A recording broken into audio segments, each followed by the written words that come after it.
ఎలా అండి, ఎలా ఉన్నారంతా? నేను మార్నింగ్ లేచేసరికి డాడీ ఈరోజు తోటలోకి వెళ్ళిపోయారు. తోట నుంచి వచ్చేటప్పుడు పొట్లకాయ కాసిందంట అక్కడ. మంచిగా ఒక పొట్లకాయ, బొప్పాస్కాయలు తీసుకొచ్చారన్నమాట. ఫస్ట్ నాకు కాల్ చేసి అడిగారన్నమాట, పొట్లకాయ వండుతావు అమ్మ నువ్వు అని చెప్పి. డాడీ పొట్లకాయ పెరుగు పచ్చడి చేస్తాను, చాలా ఇష్టం, బాగుంటుంది, తీసుకురండి అని చెప్పేసి అన్నమాట.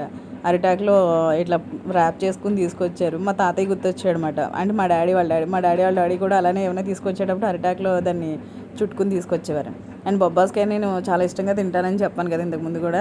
నాకు అన్ని ఫ్రూట్స్ కన్నా బొబ్బాస్కాయ చాలా ఇష్టం. పచ్చి తీసుకొచ్చారు. దీన్ని విడివిడిగా పేపర్ చుట్టేసి బియ్యం డబ్బాలో వేసేసామంటే చక్కగా మంచిగా పండుతుంది అనమాట. అండ్ లోపల గింజలు ఉంటాయి కదా, అది మాట నాటు బొబ్బాస్కాయలు ఇవి. ఇంక ఈరోజు దీంతో పెరుగు పచ్చడి చేశాను పొట్లకాయతో. అండ్ 2 చేశాను, అంటే హాఫ్ మాట, 2 ముక్కలు చేశాను, 2 ముక్కలు ఫ్రిడ్జ్లో పెట్టేస్తాను ఉప్పు వేసి వండుదాం అని చెప్పి. ఈ సమ్మర్లో ఇలాంటి కర్రీస్ చేసుకుంటే వాటర్ కంటెంట్ ఉన్న కూరగాయలు పొట్టకి చాలా హ్యాపీగా ఉంటుంది. అండ్ అదే తోటలోంచి కొన్ని టమాటాలు కూడా కోసుకొచ్చారన్నమాట, నాటు టమాటాలు.